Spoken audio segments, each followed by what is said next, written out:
En este video te contaré lo que, en mi opinión, fue el regreso más impresionante de toda la historia humana. Estamos en el año 602 después de Cristo y el emperador Mauricio, al mando del Imperio Romano de Oriente, enfrentaba una situación crítica. Su ejército había conseguido una victoria decisiva contra los eslavos tras una larga y agotadora campaña. Los soldados, exhaustos pero triunfantes, solo querían volver a casa para descansar y celebrar. Sin embargo, Mauricio tenía una idea distinta. Convencido de que sería más estratégico y económico mantener al ejército en los Balcanes durante el invierno, decidió no permitirles regresar a casa.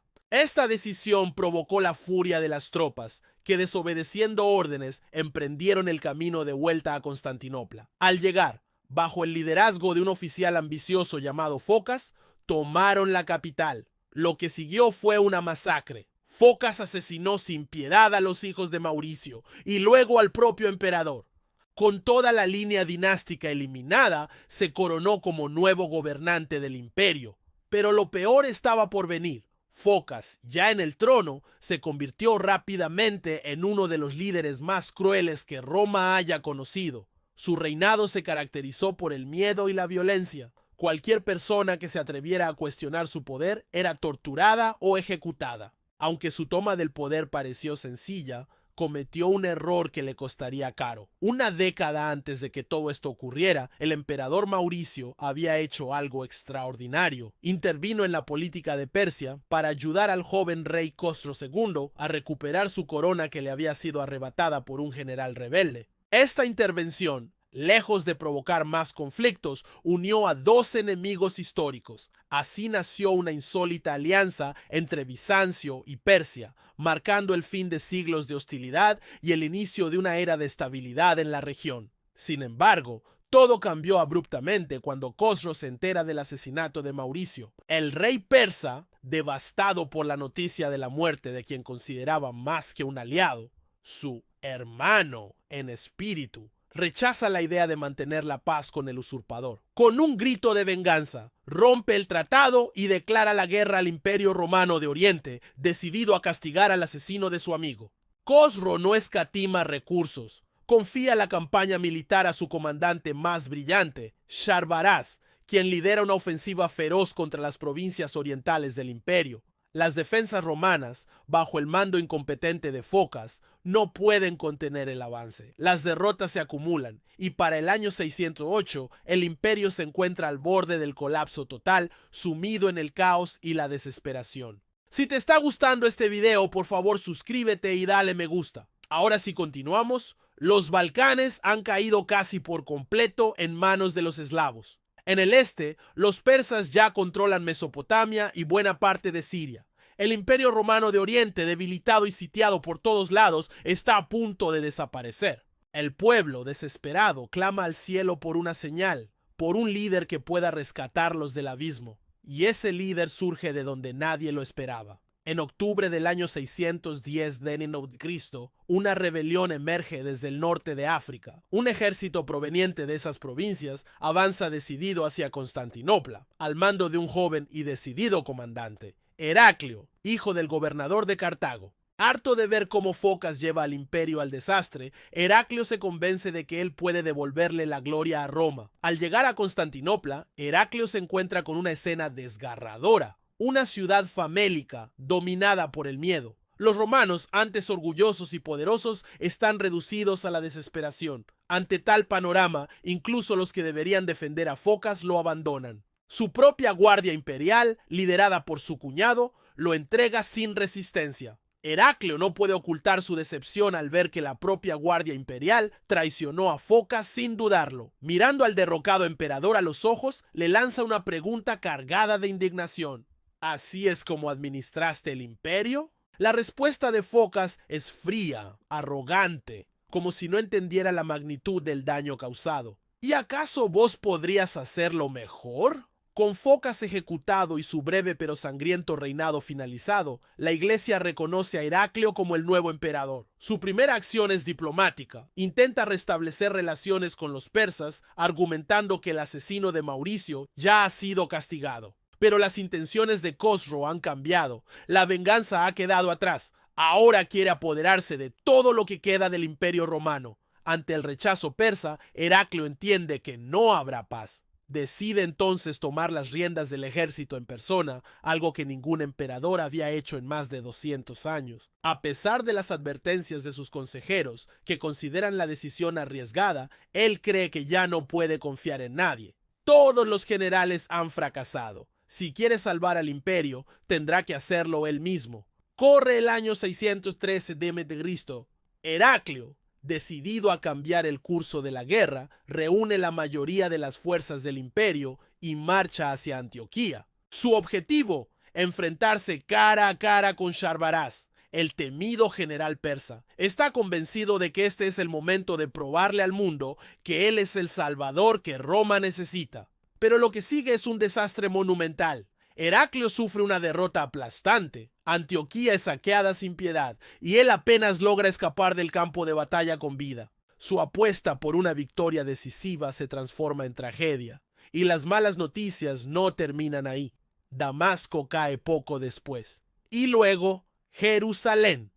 La caída de la ciudad santa marca un punto de quiebre. Los persas no solo toman Jerusalén, sino que arrasan con su símbolo más sagrado. Destruyen la iglesia del Santo Sepulcro y se llevan la Vera Cruz, la reliquia más venerada por los cristianos. En Constantinopla, el impacto es devastador. La gente, superada por la desesperanza, empieza a creer que hasta Dios les ha dado la espalda. Mientras el imperio se desmorona, nuevas amenazas surgen por todos los frentes. Los eslavos avanzan sin freno por los Balcanes. Los goros se apoderan de Hispania. Y los persas llegan tan lejos que ya se pueden ver sus estandartes desde las murallas de Constantinopla. Heraclio, abrumado por el peso de la derrota y el colapso inminente, contempla la posibilidad de escapar. Llega incluso a preparar barcos con provisiones para huir hacia Cartago y salvar lo poco que queda. Pero justo antes de abandonar la ciudad, alguien se interpone en su camino. El patriarca de Constantinopla lo enfrenta dentro de la imponente catedral de Santa Sofía.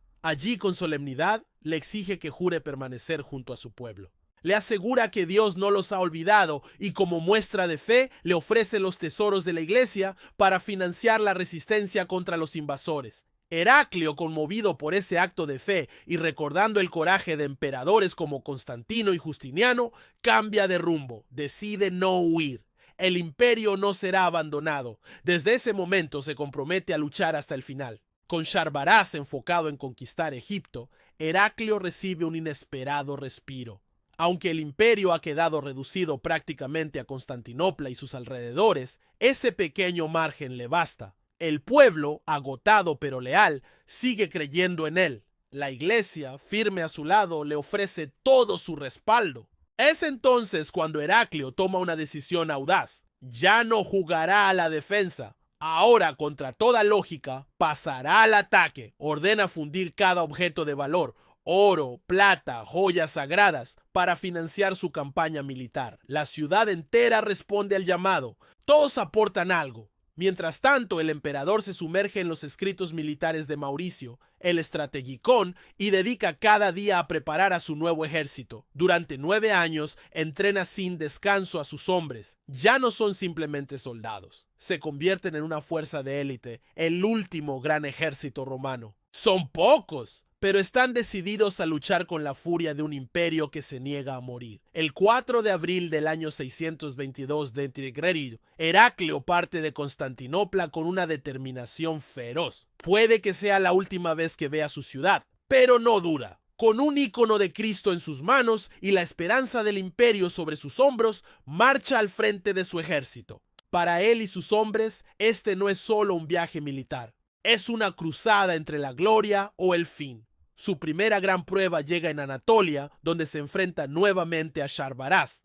Esta vez, Heraclio se impone. La victoria es rotunda y marca el inicio de una nueva era. Luego continúa hacia Gonzaga, donde desafía al mismísimo Cosro II. No solo lo derrota, sino que responde al saqueo de Jerusalén con una represalia simbólica y poderosa. Destruye un templo sagrado del zoroastrismo, dejando claro que Roma no ha olvidado. Desde entonces, Heraclio no hace más que sumar triunfos. En el año 625, lanza un ataque nocturno sorpresa sobre el campamento persa, una operación arriesgada pero efectiva. Más tarde, en las orillas del río Saris, lidera personalmente una carga sobre un puente, atravesando una lluvia de flechas. Contra todo pronóstico, logra otra victoria. El emperador no solo ha recuperado el espíritu de Roma, se ha convertido en leyenda. La guerra aún no ha terminado. Mientras Heraclio sigue en campaña, una nueva amenaza cae sobre Constantinopla. Sharbaraz, aliado con los eslavos,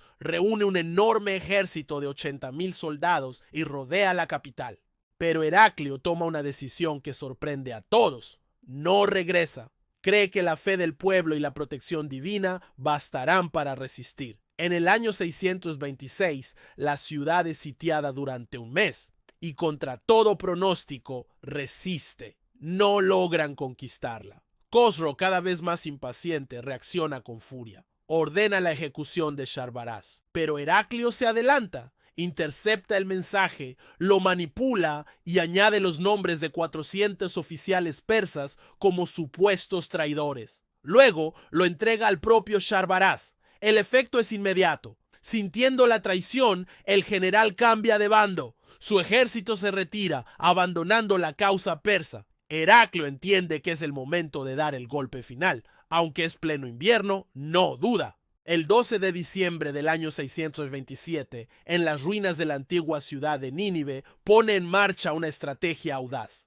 Simula una retirada para atraer al enemigo. Los persas caen en la trampa. Se desata una feroz batalla cuerpo a cuerpo. Y Roma está lista para vengarse. En medio del caos de la batalla en Nínive, el general persa Rasates lanza un desafío directo. Reta a Heraclio a un duelo. El emperador, sin dudarlo, acepta. En un movimiento fulminante, Heraclio lo derriba con un solo golpe. Luego, sin perder el ritmo, acaba con otros 2 guerreros persas que intentan vengar a su líder. Al presenciar esto, el ejército enemigo se quiebra. Los persas huyen y los romanos los persiguen, dejando 6,000 cadáveres en el campo de batalla. Con la moral alta y la victoria en sus manos, Heraclio no se detiene. Avanza hacia el corazón del enemigo, la capital persa. En su camino, incendia el palacio de verano de Cosro II como acto simbólico de represalia. Luego extiende una oferta de paz. Pero el orgullo de Cosro puede más. Rechaza la propuesta, y ese error le cuesta el trono. Su propio hijo, Cavad II, lidera un golpe palaciego, lo depone y lo ejecuta. A diferencia de su padre, Cavad acepta los términos de Heraclio. Firma la paz, devuelve todas las tierras ocupadas e incluso restituye la Veracruz a los cristianos. El Imperio Romano de Oriente se levanta de entre las cenizas. Mientras tanto, Persia cae en una guerra civil que termina por devorarla desde dentro. Heraclio vuelve a Constantinopla en medio de un estallido de júbilo. Las calles se llenan de multitudes que lo vitorean como el salvador del Imperio Romano de Oriente. Su campaña milagrosa contra todo pronóstico ha devuelto la esperanza. Poco después, emprende un viaje solemne hacia Jerusalén, donde entrega con sus propias manos la Veracruz, restaurando no solo territorios, sino también la fe del pueblo. En ese momento, parecía que la historia ya lo había consagrado. Si su vida hubiese terminado ahí, habría quedado inmortalizado junto a las leyendas de Roma. Julio César, Trajano, Escipión. Heraclio se había ganado ese lugar con sangre, coraje y liderazgo. Pero la historia no se detiene. Mientras Bizancio celebraba, al otro lado del desierto surgía una nueva fuerza. Un hombre llamado Mahoma comenzaba a predicar una nueva religión. Lo que parecía un movimiento local pronto se transformaría en un imperio que cambiaría el mundo para siempre. Extra. Después de su victoria contra los persas, Heraclio no solo devolvió la gloria al Imperio Romano de Oriente, también cambió para siempre la forma en que ese imperio se defendía y sobrevivía. Lo que hizo no fue simplemente ganar batallas, sino crear un sistema que permitiría a Bizancio resistir durante siglos frente a enemigos mucho más poderosos. Con las arcas vacías y el ejército tradicional destruido, Heraclio entendió que ya no podía mantener tropas profesionales como antes. Así nació uno de los inventos más geniales y subestimados de la historia militar: las temas. Este sistema consistía en dividir el territorio del imperio en grandes distritos militares, las llamadas themata, donde se otorgaba tierra a soldados campesinos. A cambio, estos se comprometían a defender su región con armas en mano si eran llamados. Era una solución práctica, económica y muy efectiva. Con esto, el imperio ganaba múltiples ventajas. No dependía más de ejércitos mercenarios caros y poco leales. Cada soldado defendía su propia tierra, lo que aumentaba el compromiso y la velocidad de respuesta. Y además, el Estado recuperaba el control directo de las regiones fronterizas. No era exactamente feudalismo. Los soldados dependían del emperador, no de señores locales. Así, Constantinopla seguía mandando. Gracias a este modelo, los bizantinos pudieron resistir los primeros ataques árabes tras la expansión del Islam, contener invasiones eslavas y recuperar lentamente territorios en Asia Menor. La primera tema fue un experimento, pero pronto se convirtió en el pilar del sistema militar bizantino durante más de 3 siglos. En resumen, sin esta reforma silenciosa, sin este cambio estratégico que no aparece en los libros de texto escolares, el imperio bizantino podría haber desaparecido apenas una generación después de Heraclio. Su legado entonces no fue solo vencer, fue darle al imperio una segunda oportunidad para sobrevivir. Dato extra 2. En mayo de 1998, durante una excavación de rescate dirigida por la arqueóloga Zainab Rassam cerca de Qasr al-Azraq, en el norte de Jordania, salió a la luz una pequeña losa de basalto negro, 48,32,14 que había formado parte de la barandilla de una basílica bizantina en ruinas, tallada en 3 idiomas, griego mayúsculo, siriaco extranjero y palaví medio persa. La inscripción contenía 9 líneas que no eran traducciones exactas entre sí, sino variantes retóricas adaptadas a cada público fronterizo. El texto griego proclamaba: Epirakliou tesiliou nikis Basileos Romeon que pasis icumenis tutinalithinin stavron comizondos que otheos sinestis en uranon keyin. Bajo el reinado de Heraclio, victoria del sol, rey de los romanos y de todo el mundo habitado, portador de la vera cruz, y Dios restauró cielo y tierra. La versión siríaca exaltaba a Heraclio Descuna como vencedor y devolvía el fulgor de la cruz en Sión, mientras que la palaví elogiaba a Heracl Romgan por restablecer el orden cósmico, Asha. La paleografía y el contenido sitúan la pieza entre 630 y 632 d. por Cristo, inmediatamente después de la victoria final de Heraclio sobre Persia y la devolución de la Vera Cruz a Jerusalén. Este bloque es el único testimonio conocido en que un emperador bizantino adopta el título Rey de todo el mundo habitado, un intento de proyectar la autoridad heracliana más allá de las fronteras romanas justo cuando el imperio sasánida se derrumbaba. La losa demuestra, además, la convivencia de comunidades griegas, siriacas e iranias en la frontera oriental y sugiere una campaña propagandística destinada a árabes cristianos y exsúbditos persas. Actualmente catalogada como ACTR 98-301 y guardada en el depósito regional de Mafraq, la pieza apenas ha sido estudiada. Solo existe una fotografía en diapositiva y calcos a mano alzada. Un informe preliminar se presentó en el Congreso Epigráfico de Oxford en 2002, pero nunca se publicó. La falta de financiación y el abandono temprano del oasis de Azraq, acelerado por el control musulmán de la región, relegaron el hallazgo al olvido. Algunos epigrafistas cuestionan la autenticidad de las palabras finales en griego. Otros piensan que fue un experimento propagandístico de un comandante fronterizo que la Cancillería Imperial jamás adoptó. Sea como fuere, el bloque guarda la audaz proclama de un emperador que, tras salvar a Bizancio, se atrevió a llamarse Rey del Mundo, justo antes de que un nuevo poder, el Islam, redibujara el mapa político para siempre.